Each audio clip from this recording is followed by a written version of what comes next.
US-China tensions dominate global news headlines. However, a recent prisoner swap brought good news that uplifted many who have been working behind the scenes to secure the freedom of some people.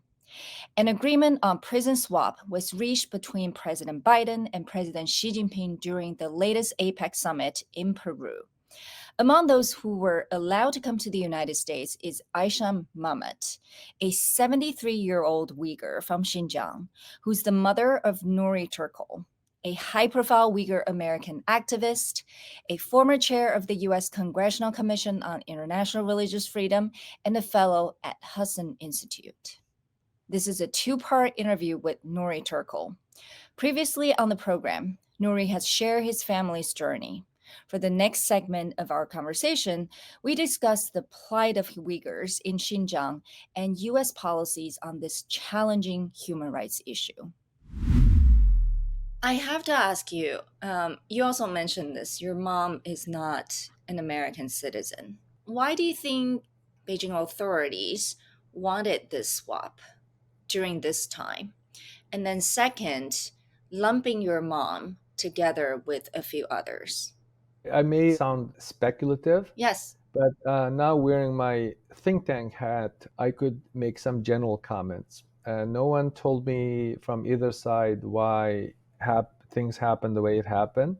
First of all, I do know when I was told by our senior officials that this matter has been a priority, I believe in that. I've been sanctioned by both Xi Jinping and Putin.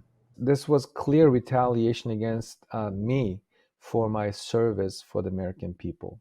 And this is a clear retaliation against me as part of the transnational repression strategy that leadership in Beijing did not like what I did, what I have done as a free person in the United States, advocating global justice, accountability, human rights. I think that made the US government officials, members of Congress, concerned. At the time when they start being very aggressive in their abuses against my family, other advantages, I think, and the easier part of it, of course, I was not involved in the intricate negotiation.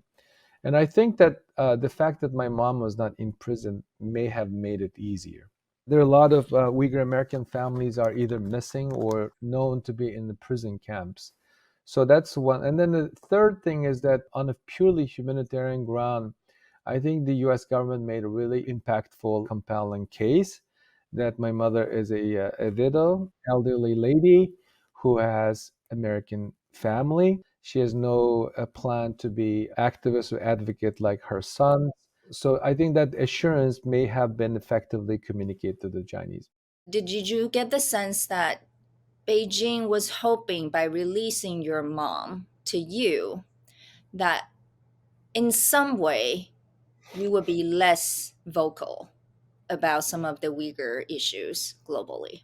The Uyghur issue is just part of broader policy work that I work on. Beijing had made a mistake from the beginning, which was every single time when I talk about China-related issues, specifically on the human rights issues, the Uyghur issues, everybody is so tuned in to listen about my mother's kind of weird home confinement. She was never been imprisoned in the modern time, but she was not free to go wherever she wishes to go. Had they let her go 2, 3 years ago, the issue may have attracted less attention because the story was so compelling. There's no single like congressional testimonies or my media interviews or my written work or even speaking engagements around the world. I'm talking about like places like Taiwan, Japan, Moldova. There's no occasion, no event that my mom's name didn't come up. I'm not in a position to say anything with certainty, but from a diplomatic engagement perspective, I think the way that the US government managed to have the Chinese to commit, I mean, this is the decision done by Xi Jinping as evident, President asked Xi Jinping, let my mom to be included. I think I can see that the Chinese wanted to show a goodwill. Why do the Chinese choose to show goodwill at this point? We are in the transition period. We have a new administration. They have dealt with first Trump administration.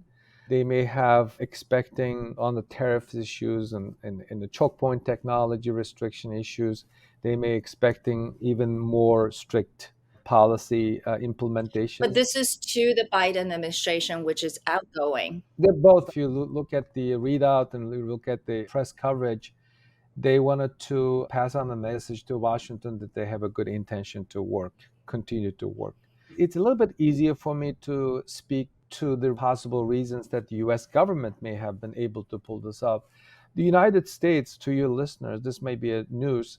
United States is the only country that has a Uyghur policy, very similar by two successive administrations, starting with the acknowledgement of the atrocities as genocide and crimes against humanity, subsequent entity list designation by the BIS at the Commerce Department, GlobalMax sanctions, and continued DHS entity list designation. So even in countries in Europe that obviously share similar values to the United States have no specific Uyghur policies. None. So to me, I'm so pleased beyond words. They wanted to also talk a little bit about, the transition to the Trump administration. As you Yeah. said, you speculated that China wanted to send a goodwill message to the United States, to the incoming administration.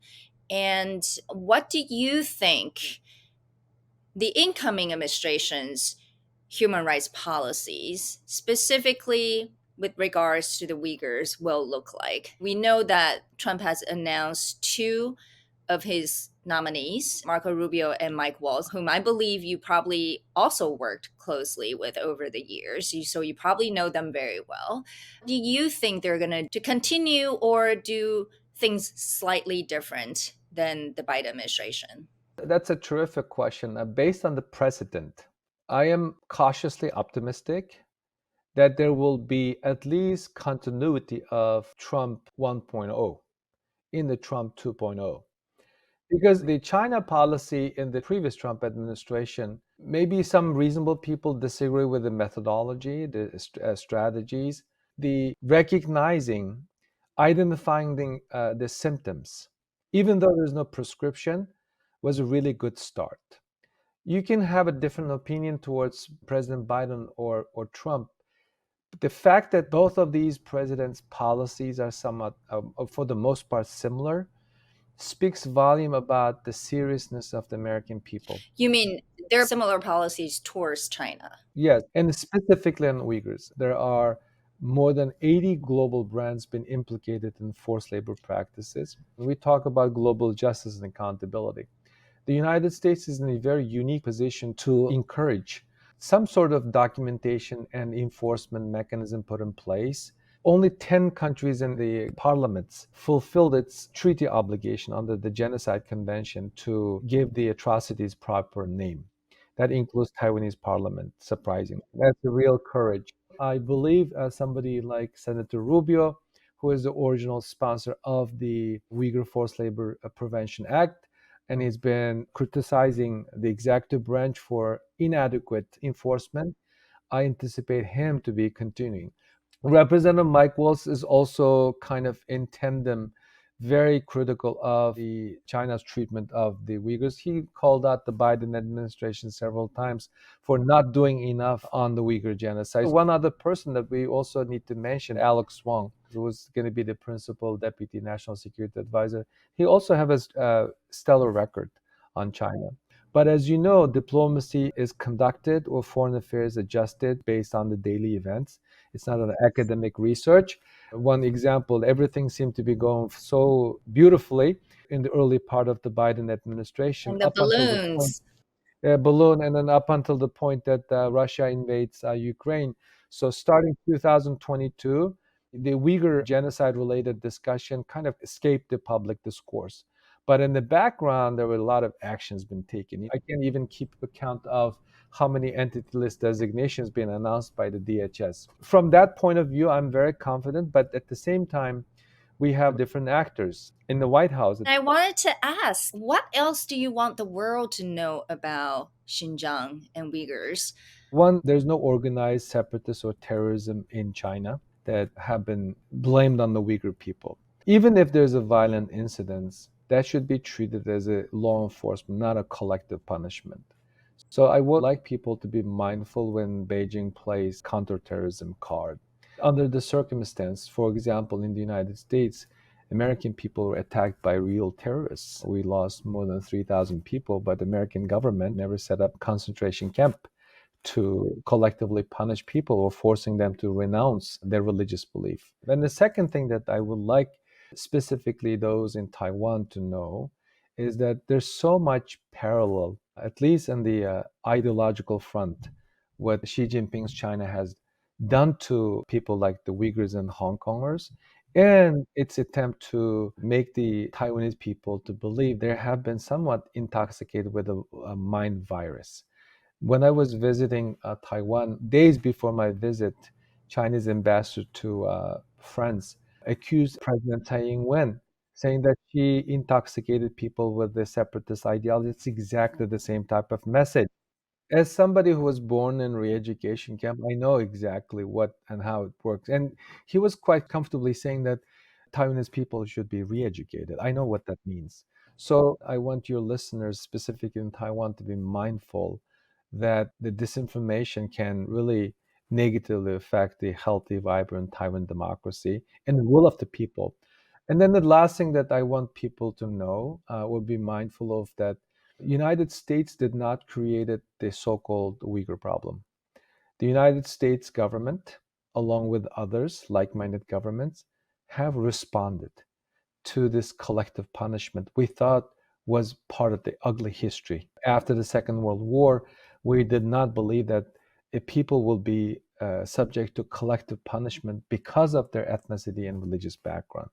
We never thought that women would be subject to that kind of brutal treatment and go through forced abortion, forced sterilization, and close to 1 million children be taken away. If United States did not speak out, what will they say about us? What will the future say about us? What will the children say about us? So United States is not a protagonist. When I travel around the world, some reasonable people think that the US government created this problem to contain China. United States does not have to create Uyghur problem to contain China. I wanted to thank you so much for speaking to us, and tremendously wonderful news for your family. We hope to have you back and share with us about other types of work that you're working on and advocating for on behalf of the United States as well as just people in the world. So thank you, Nury. Thank you very much. I'm so pleased to have friends and colleagues like yourself who've been incredibly supportive of my work in general in this long, arduous journey. Thank you very much, Wenchi. This has been a special episode of Zoom In, Zoom Out. You can watch both parts of our conversation with Nury on the TaiwanPlus website. Thank you for joining us. We'll see you next time.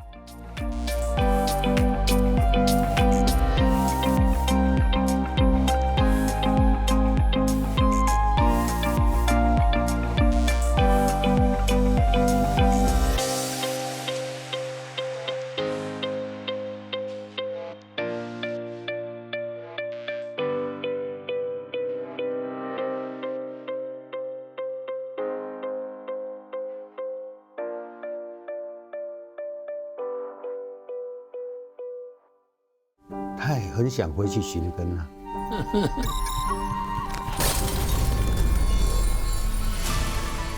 We are honored to win Best News and Current Affairs Program at the 2024 Asian Academy Creative Awards. Taiwan. Broken news. Stunning news production from TaiwanPlus. Thank you.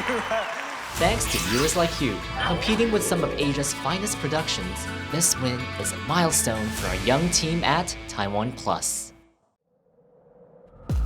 At Connected, we believe in the power of dialogue.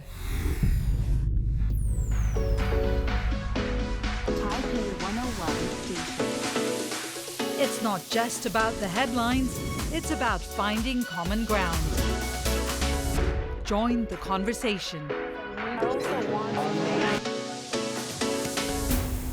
Connected with Divya Gopalan on TaiwanPlus.